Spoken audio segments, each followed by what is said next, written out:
Okay?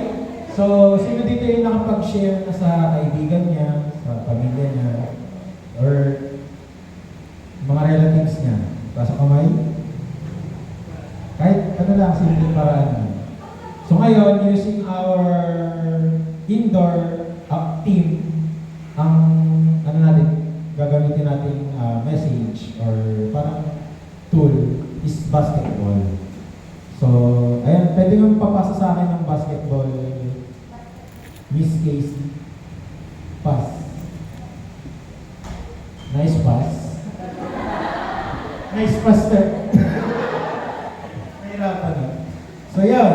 So, ito ating simple exhortation ng message for each and everyone. Basic na basic.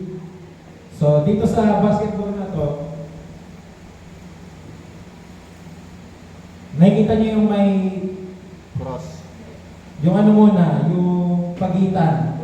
May ano sa gitna, di ba? May line. Tapos, itong left side, then itong right side. So ito, pwede natin gamitin siya sa friends natin kung lalo na kung favorite nila basketball or kung may volleyball, pwede rin siguro kasi may lines din yung bola. So, yan, pwede nyo siyang gamitin na yung sa left side, tayo yan. Sa baba yun, tayo sinner na hiwalay from God na holy. Then, bakit? Pwede nyo sabihin nyo sa Romans 3:23, for all of sin have fall short to the glory of God. So, kaya yan, sa baba, pwede nyo rin i-mention na ang kabayaran dahil tayo napahiwalay sa Diyos, may kamatayan sa Romans 6:23. Yung for the wages of sin is death, but the gift of God is eternal life. Pero yan, ang kabayaran ng kasalanan ay kamatayan. So, ano yan, parang yun yung bad news dun sa kwento ng bola na to. Pero may good news. So, ano yung next slide? Yan na ba yun? Ay, sige pa, next nga muna, brother. Ayan, ito muna. So, ayan. So, nung sa unang picture, di ba, hiwalay? Yung bad news, ito good news, may tulay. May namagitan dun sa separation natin. And tingnan nyo, yung death na patungan na, sino yung pumatong doon? Si Jesus. So, ayan, John 3:16. O, Gcash, sino magre-recite sa si Gia yung nakita ko. John 3:16. Gcash, 50 pesos.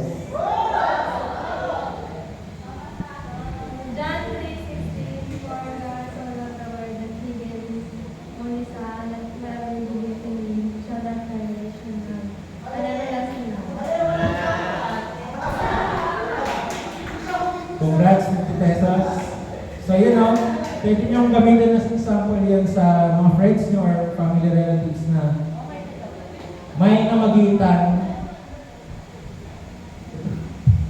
Yan.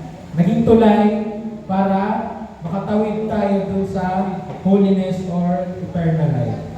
So, yung sa previous picture na, brother? Balik. Yan. Sino ano yan? Gusto yung pangalan. Ay, kilala kita yun. Si Valerie. Kobe Bryant. 50 pesos Gcash. Ano yung number ni Kobe Bryant? 24. Another Gcash. Sino yung makakasagot? Ilan ang championship meron si Kobe Bryant? 5. Tama, 50 pesos. Yung mga nakasagot, 7, mali. Ay, sige, sumagot ng 1. Si Precious, Gcash. Nahula na. Tumama pa. Ayan, yung next slide na. Ay, yung, meron pa ba yung before?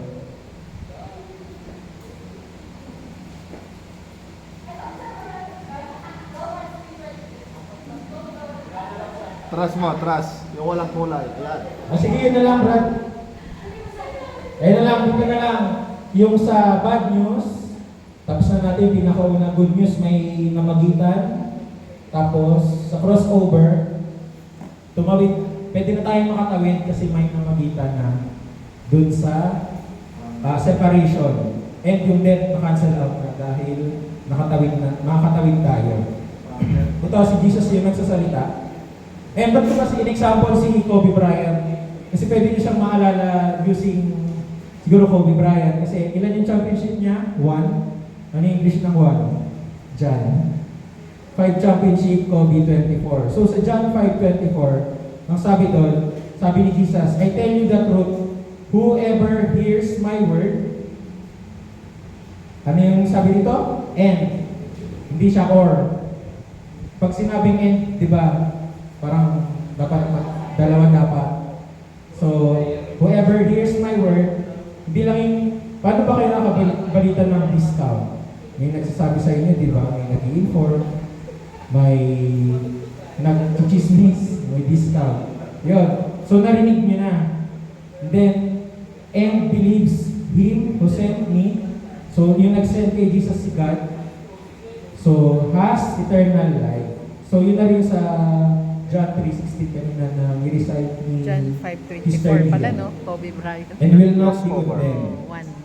One championship. Then, ang bottom line, He has crossed over from death to life. John 5:24. Marunong ka ba mag-crossover, Shorty? Crossover. Paano yung crossover? Ganun. So, dito naman, pwede natin siya mag-crossover dahil nakatawid na tayo sa, ayan, papunta kay Jesus. So, we now have, or meron na tayong eternal life. So, pag-crossover na tayo from death to life. So, yun na, pwede nyo siyang gamitin as Illustration. tawag dito? Illustration. Bad news, good news, crossover, and pag-share ng gospel sa inyong mga friendships. So, yun lamang. Next. Thank you very much. Ang next na natin